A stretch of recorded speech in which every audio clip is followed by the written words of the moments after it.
ಜನ ಅನ್ನೋದಕ್ಕಿಂತ ಬಹುತೇಕ ಕನ್ನಡಿಗರು, ಅದರಲ್ಲೂ ಕೂಡ ಮಂಡ್ಯ ಮಳವಳ್ಳಿ ಈ ಥರ ಅಲ್ಲ, ರಾಜ್ಯದ ಮೂಲೆ ಮೂಲೆಗಳಿಂದನೂ ಕೂಡ ಬಂದಿದ್ರು. ನಾನು ಇವತ್ತು ಸಾಕಷ್ಟು ಜನರ ನಿಮ್ಮ ಅಭಿಮಾನಿಗಳನ್ನ ಮಾತಾಡಿಸ್ದೆ. ಗಿಲ್ಲಿ ಗೆಲ್ಲಬೇಕು, ಅದೇನೋ ಡಮಾಲ್ ಡಿಮಿಲ್ ಡಕ್ಕ, ಗಿಲ್ಲಿ ಗೆಲ್ಲೋದು ಪಕ್ಕ ಅಂತ ಈ ರೀತಿ ಸೆಲೆಬ್ರೇಷನ್ ಮಾಡ್ತಿದ್ರು. ಆಹಾ, ಎಕ್ಸಲೆಂಟ್, ಬ್ಯೂಟಿಫುಲ್, ವಂಡರ್ಫುಲ್, ಮಾರ್ವಲಸ್. ಅಣ್ಣ ನಾನು ಅದು ಅದೇ ಎಲ್ಲ ಸತ್ತು ಹೇಳ್ಬೇಕಾದ್ರೆ ಅದು ರಿಪೀಟ್ ಆಗ್ಬಿಡ್ತದೆ. ಎಲ್ಲ ಸಲ ಹೇಳ್ಬೇಕಾದ್ರೆ ಅದು ರಿಪೀಟ್ ಅನ್ಸ್ಬಿಡ್ತದೆ ಅಣ್ಣ. ನನ್ನ ಪುಣ್ಯ ಕಾರಣ ಅದು ಸತ್ಯವಲ್ವೇ.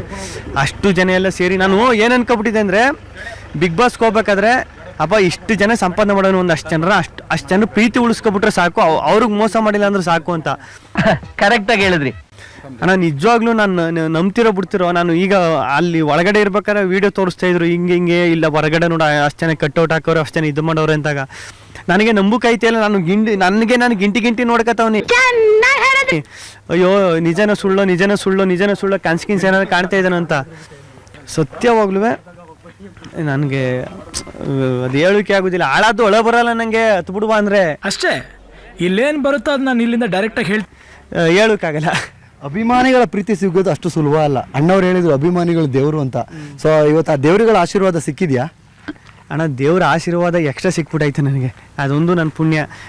ಹೆಂಗೆ ಹ್ಯಾಂಡ್ಲ್ ಮಾಡೋದು ಅಂತಲೇ ಗೊತ್ತಾಗೋಲ್ಲ ಒಂದೊಂದು ಟೈಮಲ್ಲಿ. ಅಯ್ಯೋ ಇಷ್ಟು ಪ್ರೀತಿ ತೋರಿಸ್ತಾರಲ್ಲಪ್ಪ, ಇವು ಹೆಂಗಪ್ಪ ಇಷ್ಟು ಪ್ರೀತಿನ ಆ ಯೋಗ್ಯತೆ ನನಗಿದೆಯೋ ಇಲ್ವೋ, ಆ ಅರ್ಹತೆ ನನಗಿದೆಯೋ ಇಲ್ವೋ ಅನ್ನಿಸ್ಬಿಡ್ತಾರೋ ಒಂದೊಂದ್ಸತಿ. ಎಷ್ಟು ಒಳ್ಳೆ ಹುಡುಗ ನೀನು, ಜಾಣ್ ಮುಂಡೆದೆ. ಅದು ಹೇಳೋಕೆ ಆಗಲ್ಲ ಬಿಡಿ. ಹೇಗಿತ್ತು ಜರ್ನಿ, ಬಿಗ್ ಬಾಸ್ 12ರ ಒಂದು ಜರ್ನಿ?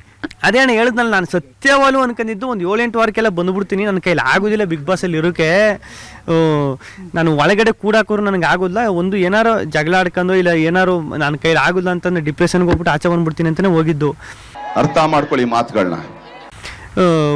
ಒಂದು ವಾರ 2ನೇ ವಾರಕ್ಕೆ ಎಲ್ಲ ಸೆಟ್ ಆಗ್ಬಿಡ್ತು. ಒಂದಷ್ಟು ಜನ ಕಂಟೆಸ್ಟೆಂಟು ನನಗೆ ಹೆಂಗೆ ಬೇಕು ಹಂಗೆ. ಫಸ್ಟು ಒಂದು ದಿನ ಇದ್ದಾಗ ಹೆಂಗಿದ್ದೆ ಅಂದರೆ, ಫಸ್ಟು ಕಾಲಿಟ್ಟು ನೆಕ್ಸ್ಟೇ ಈ ಕ್ಯಾಮ್ರಾಗಳೆಲ್ಲ ಒಂಥರ ಗನ್ ನಿಂತ್ಕೊತಾರೆ ಗೊತ್ತಾ, ಸುತ್ತ ಇಂಗ್ಲೀಷ್ ಸಿನಿಮಾದಲ್ಲಿ ಹಂಗೆ ಗನ್ ಹಿಡ್ಕೊಂಡು ನಿಂತ್ಕೊಂಡು ಕ್ಯಾಮ್ರಾ ಎಲ್ಲ ಹಿಂಗೆ ಕಾಣುವ. ನನಗೆ ಹಿಂಗೆ ಕೂತ್ಕೋಬೇಕು, ಕ್ಯಾಮ್ರಾವೇ ಹಿಂಗೆ ಮಾತಾಡಬೇಕು ಹಿಂಗೆ ಅಂತ. ಒಂದು 2 ದಿನ ಆದಮೇಲೆ ಅಯ್ಯೋ ಏನು ಮಾಡ್ರೋ ಅಷ್ಟೇ ಬಿಡತ್ತಾಗೆ ಅಂದ್ಬಿಟ್ಟು ನಾನಾಗ್ಬಿಟ್ಟೆ. ಜಾಲಿಯಾಗಿ ಇದ್ಕೊಂಡು ರೇಗಿಸ್ಕೊಂಡು ಕಾಲು ಎಳ್ಕೊಂಡು ನಾನು ಹೆಂಗಿದ್ದೀನಿ ಹಂಗೆ ಇದ್ಬಿಟ್ಟೆ ಕಾಣ. ಅದು ಹೆಂಗಾಗ್ಬಿಡ್ತು ಅಂದರೆ, ನನಗೆ ಕ್ಯಾಮ್ರಾ ಇರೋದೇ ಮರ್ತೋಗ್ಬಿಡ್ತು ಒಂದು ಲೆವೆಲ್ಗೆ. ಒಂದು ಮೂಮೆಂಟಲ್ಲಿ ಕ್ಯಾಮ್ರಾ ಇರೋದೇ ಮರ್ತೋಗಿ ಮಾತಾಡೋಕ್ಕೆ ಸ್ಟಾರ್ಟ್ ಮಾಡಿಬಿಟ್ಟೆ. ನಾನಾಗಿದ್ಬಿಟ್ಟೆ. ನನ್ನ ಮೇಲೆ ಆಣೆ ಇಟ್ಟು ಹಂಗಾಗಿ ನನಗೆ ಅಡ್ಜಸ್ಟ್ ಆಗ್ಬಿಡ್ತು. ಹೋಯ್ತಾ ಮನೆ ಅಡ್ಜಸ್ಟ್ ಆಗ್ಬಿಡ್ತು. ನಮ್ಮ ಹಳ್ಳಿ ಐಕ್ಳಿಗೆ ಮ್ಯಾಥ್ಸ್ನಾಗ ಕಬ್ಬಣದ ಕಡಲೆ ಅಂತೀವಿ. ಸೊ ಬಿಗ್ ಬಾಸ್ ಮನೇಲಿ ಯಾರು ನಿಮಗೆ ಟಫ್ ಆಗಿದ್ರು? ಎಲ್ಲ ಟಫ್ ಅಂತ ಹೇಳೋಣ. ಆಲ್ಮೋಸ್ಟ್ ಈಗ ಫೈನಲ್ಗೆ ಬತ್ತಾ ಈಗ ಫೈನಲ್ ಉಳ್ಕತ್ತ ಇದು ಎಕ್ಸ್ಪೆಕ್ಟೆಡ್ ಅನ್ಎಕ್ಸ್ಪೆಕ್ಟೆಡ್ ಅಂತ ಶೋ ಮಾಡೋರಲ್ಲ, ಇಲ್ಲೋಣ ಎಕ್ಸ್ಪೆಕ್ಟೆಡ್ ಅನ್ಎಕ್ಸ್ಪೆಕ್ಟೆಡ್ ಅಂತ ಶೋ ಮಾಡ್ತಿದ್ರಲ್ಲ, ಅದು ಶೋ ಪ್ಯಾಟರ್ನ್ ಇದ್ದಿದ್ದಂಗೆ ಅಲ್ವ ಎಕ್ಸ್ಪೆಕ್ಟೆಡ್ ಅನ್ಎಕ್ಸ್ಪೆಕ್ಟೆಡ್ ಅಂತ.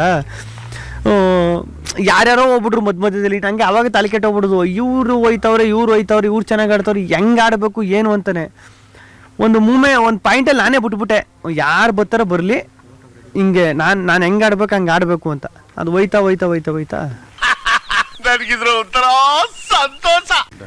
ರಘು ಅವ್ರು ಬಂದ್ಮೇಲೆ ಗಿಲ್ಲಿ ಸ್ಟ್ರಾಂಗ್ ಆಗ್ಬಿಟ್ರು ಅಂತಾರೆ. ಅವ್ರು ನಿಮ್ಮಿಬ್ರದ್ದು ಒಳ್ಳೆ ಕಾಂಬಿನೇಷನ್ ಆಗ್ಬಿಟ್ಟಿತ್ತು, ಒಂಥರ ದೊಡ್ಡಣ್ಣ ಚಿಕ್ಕ ಮತ್ತೆ ಸಾಧು ಕೋಕಿಲ್ ಅವ್ರ ಕಾಂಬಿನೇಷನ್ ತರ ಆಗ್ಬಿಟ್ಟಿತ್ತು.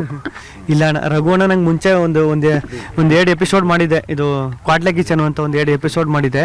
ಅವಾಗಿಂದ ನಂಗೆ ಪರಿಚಯ. ಆಮೇಲೆ ರಘುವಣ್ಣ ನಂಗೆ ಕ್ಲೋಸ್ ಆಗಿದ್ದೆ ಇದಕ್ಕೆ ಬಂದಮೇಲೆ, ನಮ್ಮ ಬಿಗ್ ಬಾಸ್ಗೆ ಬಂದಮೇಲೆ. ಆ ಅಣ್ಣ ಸಖತ್ತು, ಅವ್ರು ನೋಡೋಕೆ ಮಾತ್ರ ಅಷ್ಟೊಂದು ವೆಯ್ಟು, ಪಾಪ ಮನ್ಸು ಮಾತ್ರ ಸಖತ್ತು, ಒಳ್ಳೆ ಮನ್ಸು. ವಿಡಿಯೋಗಳೆಲ್ಲ ಮಾಡ್ಬಿಟ್ಟಿದ್ರು ನಿಮ್ಮಿಬ್ರದ್ದು. ಸುದೀಪ್ ಸರ್ ಒಂದ್ಸಲ ತೋರಿಸಿದ್ರು ವೇದಿಕೆಯಲ್ಲಿ. ಹೌದು, ಅದು ನೋಡ್ಬಿಟ್ಟು ಸಾಕತ್ತು ಖುಷಿ ಆಯ್ತು ನನಗೆ. ರಘುವಣ್ಣ ನಾವು ಅನ್ಕೊಂಡಂಗೆ ನಾನು ಬಂದಾಗ ನೋಡಿದ್ರು ಎಲ್ಲರೂ ನನಗೆ ಗೊತ್ತಿತ್ತು ರಘುವಣ್ಣ ಏನು ಅಂತ. ಬಂದಾಗ ಎಲ್ಲರೂ ರಘುವಣ್ಣನ ನೋಡಿದ್ರು, ರಘುವಣ್ಣ ಹಿಂಗೆ ಹಂಗೆ ಅಂತ. ನಾನು ರಘುವಣ್ಣನ ನೋಡಿದ ರೀತಿನೇ ಬೇರೆ. ಅವ್ರು ಒಂಥರ ರಘು ಮಗು ಥರ. ಸೊ ಶಿವಣ್ಣ ಮಾತಾಡ್ತಾರೆ, ಮೊನ್ನೆ ಮಾತಾಡ್ಬೇಕಾದ್ರೆ ನಿಮ್ಮ ಸ್ಟೈಲಲ್ಲೇ ವಿಶ್ ಮಾಡ್ತಾರೆ, ಟೇಬಲ್ ಕೂಟ್ ಹೇಳ್ತಾರೆ ಗಿಲ್ಲಿನ ಗೆಲ್ಲೋದು ಅಂತ. ಅದು ನನ್ನ ಪುಣ್ಯ ಕಾರಣ ಸತ್ಯವಲ್ಲ. ನಾನು ಮೊನ್ನೆ ಇದರಲ್ಲೂ ಹೇಳಿದೆ, ನಮ್ಮ ಬಿಗ್ ಬಾಸು ನಿಮ್ಮದು ಏಳು ಬೀಳು ಎಲ್ಲ ಹೇಳಕರಿ ಅಂದಾಗ ನಾನು ಪಾಯಿಂಟು ಏನಂದರೆ, ನಮ್ಮ ಶಿವಣ್ಣ ನಮ್ಮ ಬಗ್ಗೆ ಮಾತಾಡಿದ್ದು ಮುಂಚೆ ಮಾತಾಡಿದ್ರು ಒಂದು ಸ್ಟೇಜ್ ಮೇಲೆ ಅವಾರ್ಡ್ ಫಂಕ್ಷನಲ್ಲಿ. ಅದೇ ನನ್ನ ಪಾಯಿಂಟು, ನನ್ನ ಜನ್ಮದ ಪುಣ್ಯ. ಅವ್ರ ಕಾಲು ದುಳುಗು ಸಮಯ ಇಲ್ಲ ನಾನು ಅಂತ ಅವರು ಮಾತಾಡಿದಾರೆ ಅಂದ್ರೆ ಅದಕ್ಕಿಂತ ಪುಣ್ಯ ಏನೇನಾಯ್ತು. ಜಗ್ಗೇಶ್ ಸರ್ ಒಂದು ಭವಿಷ್ಯ ಹೇಳಿದ್ರು 1 ವರ್ಷದಿಂದ ನಿಮ್ಮದು ಒಂದು ರಿಯಾಲಿಟಿ ಶೋನಲ್ಲಿ. ಆ ಭವಿಷ್ಯ ಈಗ ಸಿಕ್ಕಾಪಟ್ಟೆ ವೈರಲ್ ಆಗ್ತಿದೆ, ಅವರು ಮಾತಾಡಿದಂಥ ಮಾತುಗಳು. ಇಲ್ಲ ಈಗ ನೋಡಿದೆ ಅದ ಬರ್ಬೇಕಾದ್ರೆ ಇದ್ರು ಅಲ್ಲಿ ಸ್ಟುಡಿಯೋದಲ್ಲೇ ತೋರಿಸಿದ್ರು. ಜಗ್ಗೇಶ್ ಅಣ್ಣ ಏನಾದ್ರು ಹೇಳ್ತಾರೆ ಅಂದ್ರೆ ಅದೇ ಅನುಭವ ಅಲ್ವಣ ಅವೆಲ್ಲ. ಇವನು ಹಿಂಗೆ ಮಾಡ್ತಾನೆ, ಅವೆಲ್ಲ ಆಶೀರ್ವಾದ ಇದ್ದಂಗೆ ನಮಗೆ. ಅದು ಎಲ್ಲದ್ರಿಂದನೂ ಏನೋ ಒಂದು ಇವಾಗ ಏನೋ ಒಂದು ಸಣ್ಣದಾಗಿ ಏನೋ ಒಂದು ಆಗವನಿ ಅಂದರೆ ಅದು ಆಶೀರ್ವಾದ. ಗಿಲ್ಲಿಗೆ ಕಾವ್ಯ ಜೊತೆ ಮದುವೆ ಮಾಡ್ತೀನಿ ಅಂತ ಅವ್ರ ನಿಮ್ಮ ಮಂಡ್ಯ ಐಕ್ಳುಗಳು. ಅದು ಹೆಂಗಣಿ ಹೇಳ್ತಾರೆ, ಅದು ಟೈಮು ಯಾಕೆ ಕಂಕಣ ಬಗ್ಗೆ ಕೂಡ ಬರ್ಬೇಕಲ್ಲ ಎಲ್ಲದಕ್ಕೂ. ಅಲ್ಲೇನಾದ್ರು ಲವ್ ಮೂಡಿತಾ? ಹೇಳ್ತೀನಿ. ಸೊ ಈಗ ಇದನ್ನೇ ಜನ ನೋಡ್ತಾ ಇರೋದು. ಫೈನಲ್ ಆಗಿ ಸೊ ಸುದೀಪ್ ಸರ್ ಒಂದು 10 ಲಕ್ಷ ದುಡ್ಡು ಕೊಡ್ತೀನಿ ಅಂತ ಹೇಳಿದ್ದಾರೆ. ಸುದೀಪ್ ಸರ್ ಅವರ ಒಂದು ಮೆಚ್ಚುಗೆ, ಒಬ್ಬ ಹಳ್ಳಿ ಪ್ರತಿಭೆ ಈ ರೀತಿ ಬೆಳೆದಿದೆ ಅಂತ ಖುಷಿ ವ್ಯಕ್ತಪಡಿಸಿದ್ದಾರೆ. ಒಂದು ಕ್ಲಾರಿಟಿ ಕೊಟ್ಬಿಡ್ತೀನಿ. ಈಗ ಕಾವ್ಯ ಮದುವೆ ಅಂತ ಇಲ್ಲ, ಅವಳು ಕಾವ್ಯ ಅವರು ಒಂದು ಒಳ್ಳೆ ಸ್ನೇಹಿತರಾಗೆ ಇರ್ತಾರೆ ಅನ್ಕೊಂಡಿದೀನಿ. ನೋಡ್ಬೇಕು. ಅಣ್ಣ ನಿನ್ ಮಾತು ಕೇಳ್ತಾ ಇದ್ರೆ ಕುಡ್ದಿರೋ ಕಿಕ್ಕೆಲ್ಲ ಇಳ್ತೋಗ್ತಾ ಇದೆಯಲ್ಲ. ಇನ್ನೊಂದು ಹೇಳಿ. ಸುದೀಪ್ ಸರ್ ಅವರ ಒಂದು ವಿಷಯ ಮತ್ತೆ ಅವರು ಒಂದು ಅಮೌಂಟ್ ಕೊಟ್ರು. ಇಲ್ಲ ಸುದೀಪಣ್ಣ ನಿಜವಾಗ್ಲೂ ಸತ್ಯವಾಗ್ಲೂ ನಾನು ಗೂಳಿ ಫಿಲಮು, ಆಮೇಲೆ ನಾನು ಅವಾಗೆಲ್ಲ ಸಿಕ್ಕಾಪಟ್ಟೆ ಸಿನಿಮಾ ನೋಡ್ತಿದ್ದೆ. ಅವಾಗಿಂದ ಫ್ಯಾನು ಸುದೀಪಣ್ಣ. ಅಂದರೆ ಸುದೀಪಣ್ಣ ಸಿನಿಮಾ ನಂಗೆ ಸಖತ್ ಇಷ್ಟ. ಉಸಿರೇ ಹುಚ್ಚ ಸಿನಿಮಾ ಎಲ್ಲ. ಅವ್ರು ಮುಂದೆ ನಿಂತ್ಕೋತೀನಿ ಅಂತಲೂ ಕನಸು ಮನ್ಸುಗಳು ಅನ್ಕೊಂತಿರಲ್ಲ. ಅವರು ಸ್ಟೇಜ್ ಮೇಲೆ ಕರೆದ್ಬಿಟ್ಟು ನಿನಗೆ ಹಿಂಗೆ ನೀನು ಚೆನ್ನಾಗಿ ಆಡಿದ್ಯಾ, ನಿನ್ನ ಆಟನೇ ಮೆಚ್ಚಿ 10 ಲಕ್ಷ ದುಡ್ಡು ಕೊಡ್ತೀನಿ. ಆಟ ಅಂದರೆ ಬಿಗ್ ಬಾಸ್ ಹೋಗಿರೋದೇ ಹೆಚ್ಚು. ಅಷ್ಟೆಲ್ಲ ಹೇಳಿದಾಗ ಅದಕ್ಕಿಂತ ಪುಣ್ಯ ಇನ್ನೇನು ಹೇಳಬೇಕು. ಯಾಕಂದ್ರೆ ನಾವು ನಮ್ಮ ಮಾತಿಗೆ ಬದ್ಧ. ಡೆವಿಲ್ ಸಿನಿಮಾದಲ್ಲಿ ನಿಮ್ಮ ಪಾತ್ರ ತುಂಬಾ ವೈರಲ್ ಆಗಿತ್ತು, ಒಳಗಡೆ ಇದ್ರೆ ನಿಮ್ಗೆ ಗೊತ್ತಾಗ್ಲಿಲ್ಲ. ಸೊ ಅದ್ರದ್ದು ಬಗ್ಗೆ ಏನು ಹೇಳ್ತೀರಾ ಡೆವಿಲ್ ಸಿನಿಮಾ ಬಗ್ಗೆ? ಅಣ್ಣ ಸತ್ಯವಾಗ್ಲೂ ಅದು ದರ್ಶನನ ಇಷ್ಟಿಷ್ಟು ನಮ್ಮ ಡಿ ಬಾಸ್ ಇಷ್ಟಿಷ್ಟು ಹತ್ರದಲ್ಲಿ ನೋಡಿದ್ದು. ಅವರು ಹೆಂಗೆ ಅಂದ್ರೆ ಅಣ್ಣ ಕರೆದ್ಬಿಟ್ಟು ಮಾತಾಡ್ಸಿದ್ರು. ಬರ್ರಿ ಇಲ್ಲಿ ಅಂತ. ನಾನು ಸುತ್ತಮುತ್ತ ಹಿಂಗೆಲ್ಲ ನೋಡ್ತಾವನಿ, ಯಾರೋ ಬೇರೆಯವ್ರು ಕರೀತಾವ್ರಂತ. ನಿಮ್ಮನ್ನ ಬರ್ರಿ ಇಲ್ಲಿ ಅಂತ. ಅಣ್ಣ ಹೇಳೋಣ ಅಂತ ಹಿಂಗೆ ಕೈ ಕಟ್ಕೊಂಡು ನಿಂತ್ಕೊಂಡೆ. ಪ್ರಾಪರ್ಟಿ ಕಾಮಿಡಿ ಸಖತ್ತಾಗಿ ಮಾಡ್ತಿರಕ್ರಿ ನೀವು.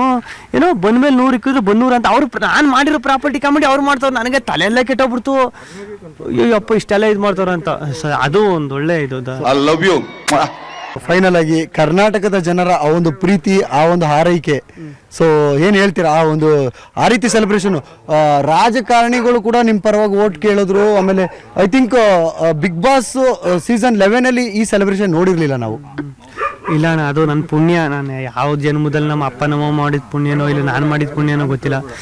ಇಷ್ಟು ಪ್ರೀತಿ ಸಂಪಾದನೆ ಮಾಡೋನಿ, ಇಷ್ಟು ಇದು ಮಾಡೋನಿ ಅಂದರೆ ನನಗೆ ಅದೇ ಆ ಯೋಗ್ಯತೆ ಇದೆಯಾ ಇಲ್ವಾ ಅಂತಲೇ ಗೊತ್ತಿಲ್ಲ ಕಾರಣ. ನನಗೆ ಈಗಲೂ ಅದೇ ಕನ್ಫ್ಯೂಸು. ಏನಿದು ಹಿಂಗಾಯ್ತದಲ್ಲ ಲೈಫಲ್ಲಿ, ಏನು ಇದು ಅಂತ. ಅದು ಒಂದು ಕಡೆ ಭಯ, ಅದು ಹೆಂಗೆ ಹ್ಯಾಂಡ್ಲ್ ಮಾಡೋದು. ಜಾಸ್ತಿ ಇದು ತಗೋದು ಹೆಂಗೆ. ಈಗ ನನ್ನ ಏಜ್ಗೂ ಈಗ ನಾ 26-27 ವರ್ಷ, ನನಗೆ ಹಿಂಗೆ ಬಂದ್ಬಿಟ್ರೆ ಹೆಂಗೆ ತಕ್ಕೋದು, ಹೆಂಗೆ ಹ್ಯಾಂಡ್ಲ್ ಮಾಡೋದು. ಈಗ ಇಷ್ಟು ಜನ ಇಷ್ಟು ಪ್ರೀತಿ ಕೊಟ್ಟವರು ಯಾವ್ದಾರು ಒಂದು ಮೂಮೆಂಟಲ್ಲಿ ಏನಾರ ನನ್ನಿಂದ ಏನಾರು ತಪ್ಪಾಗ್ಬಿಟ್ರೆ ಏನು ಮಾಡೋದು, ಅದು ಇನ್ನೂ ಜಾಸ್ತಿ ಆಯ್ತಾ ಇರ್ತದೆ ಆ ಭಯ. ಖುಷಿಗಿಂತ ಭಯನೇ ಜಾಸ್ತಿ ಅಣ್ಣ. ಈ ಸಕ್ಸಸ್ಗೆ ಈ ಗೆಲುವಿನ ಟ್ರೋಫಿನ ಅಪ್ಪ ಅಮ್ಮನಿಗೆ ಅರ್ಪಿಸ್ತೀರಾ? ಅಪ್ಪ ಅಮ್ಮನಿಗೆ ಏನು ಹೇಳ್ತೀರಾ? ಈ ವೇದಿಕೆಯಲ್ಲಿ ಮಾತಾಡ್ಸಿದ್ದೀರಾ, ಏನು ಹೇಳ್ತೀರಾ ಅಪ್ಪ ಅಮ್ಮನಿಗೆ? ಇಲ್ಲ, ಅಪ್ಪ ಅವನಿಂದನೇ ಇಷ್ಟೊಂದು ಇಲ್ಲಿ ಗಂಟೆ ಬಂದಿರೋದು ನಾನು. ಅವರಿಲ್ಲ ಇನ್ನು ನಾನೇ ಇಲ್ಲವೇ ಇಲ್ವಲ್ಲ. ಹಾಂ